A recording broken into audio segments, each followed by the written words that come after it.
Good evening and welcome to News Channel 8. I'm Jerome Aegean, and these are some of the top stories we have for you tonight. A burn victim dies after domestic violence. Police need your help to get a rapist off the streets. And former police commissioner Ramon Davila arrested. We'll tell you why. These stories and more up next on News Channel 8.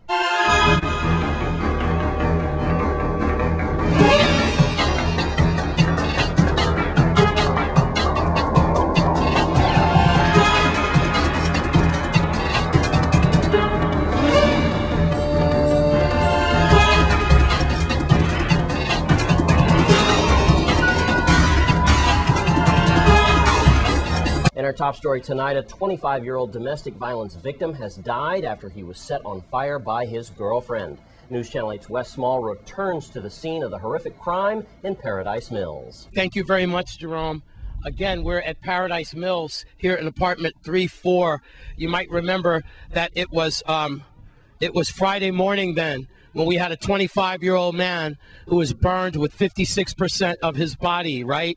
Arrested is Donna J. Webb, better known as Baby D. Just got off the phone with Melody Rames. Very disturbing, sad news.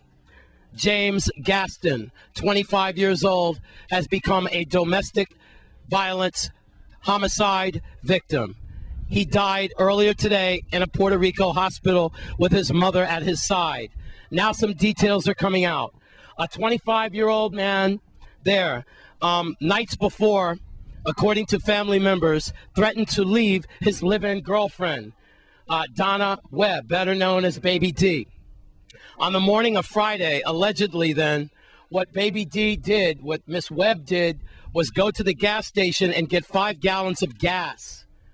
Then, upon entering the apartment, she locked the door.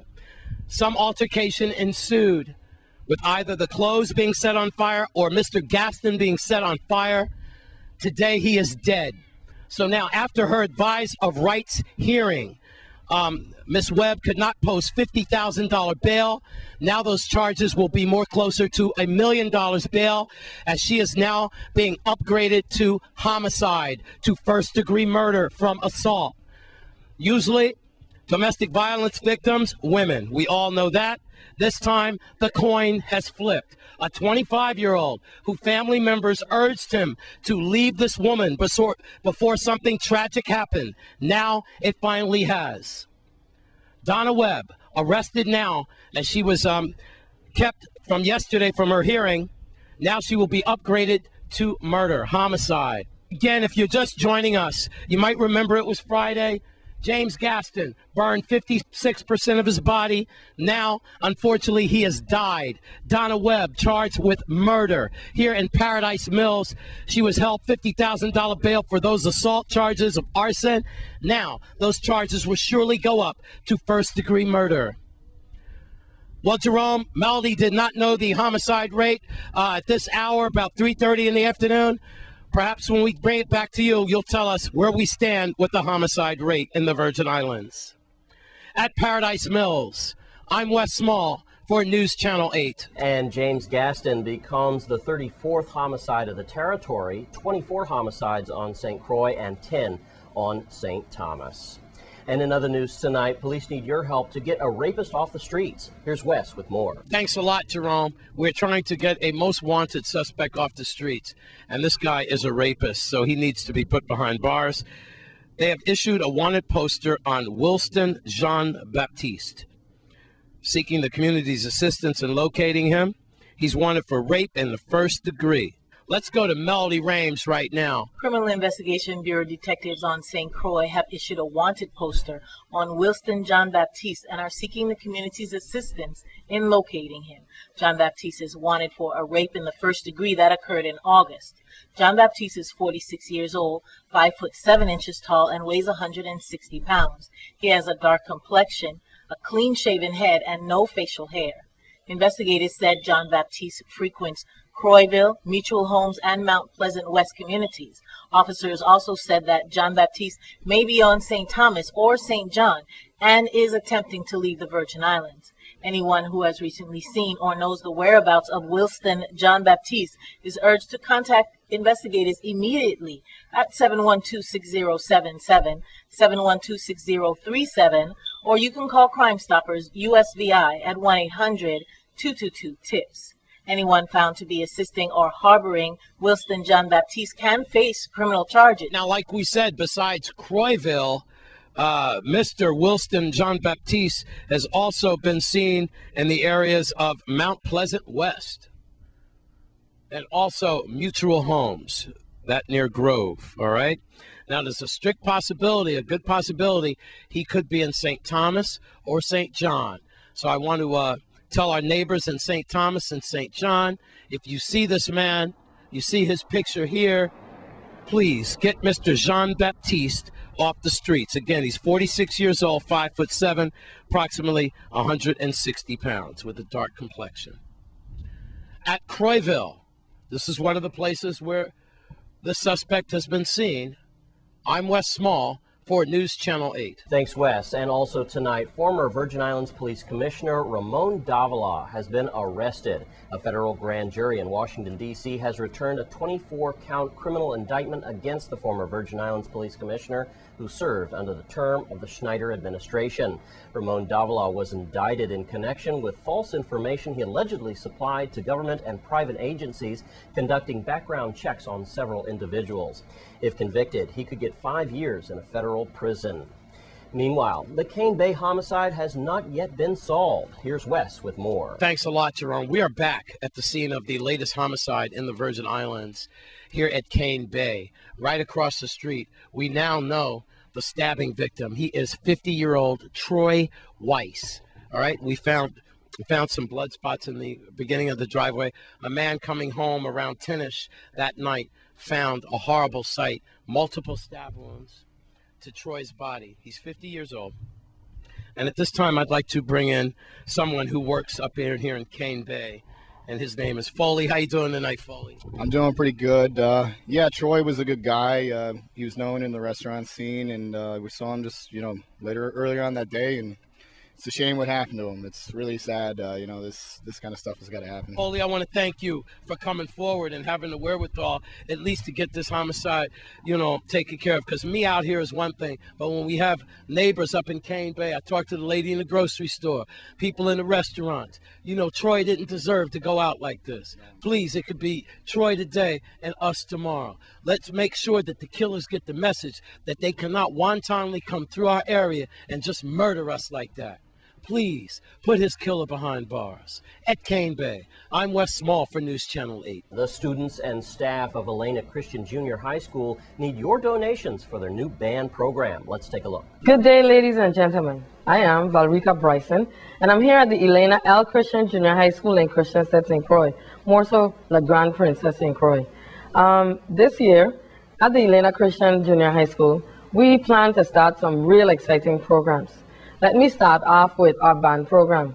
Here at the Elena Christian Junior High School, we would like to ask everyone in the community who may have an instrument at home that is just catching some dust, if you want to give it to a child or donate it to the school where the kids can use it to perform on and learn how to perform, we would gladly take any. You can call the school at 718-4445. Our next project is our steel ensemble program. We have a lot of steel pans, and right now the steel pans are kind of, need some sprucing up. So we want to ask one of the paint companies out there in the community if they can call us to donate. We need some paint for our steel pans to get our steel pans looking a little better. We need, the colors of the school is yellow and blue, or gold and blue. So we're looking for a safety yellow, blue, and a safety yellow and a blue, a dark ocean blue to paint our pants. Along with that, we need some black paint to paint the inner part of the pants.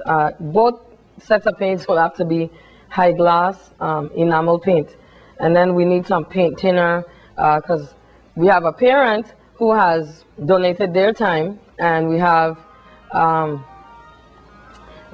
some workers from the Superior Court, the Rising Stars program specifically, who will be coming to also help us put our steel pan program together.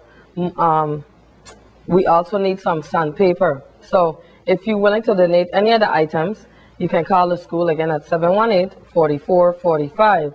Your donations would truly be appreciated. And when we come back from this break, we'll take a look at a St. Thomas woman that's been charged with fraud. Stay with us.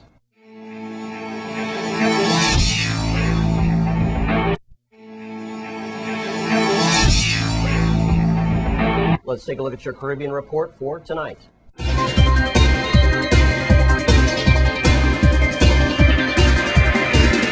In your Caribbean report tonight, we start with the unfortunate news of the passing on of the mighty Pele.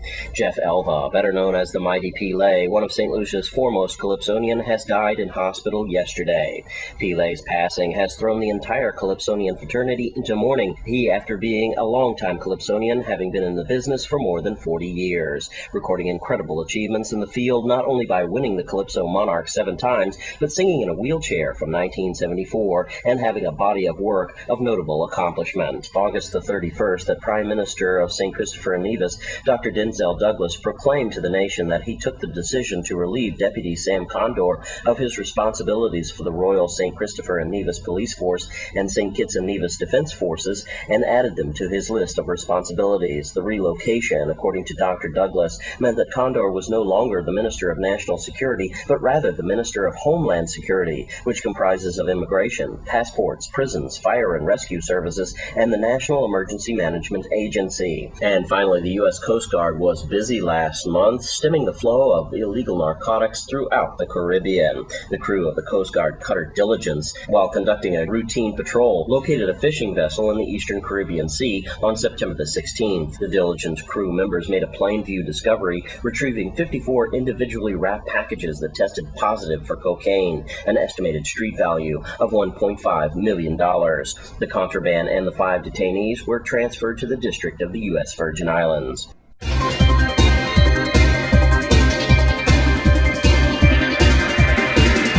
And that's your Caribbean report for tonight. And a St. Thomas woman has been charged with fraud. Here's Melody Rains with the details. Insular Investigation Bureau detectives on St. Thomas arrested Marcella James, age 46, of Estate Anna's Retreat, shortly before 9 a.m. on Thursday, September 29th. She was charged with forgery, grand larceny, and obtaining money by false pretense for cashing a check in the amount of $400, which did not belong to her. The crime happened in January. According to the police affidavit, police investigation determined that the victim never wrote, signed the check, or authorized James to do so. James' arrest was based on a warrant signed in September by VI Superior Court Magistrate Kathleen McKay. Bail for James was set at $75,000, and she was remanded to the Bureau of Corrections, pending further court action. Thanks, Melody Rames of the VI Police Department. When we come back from this break, Wes goes to church. Stay with us.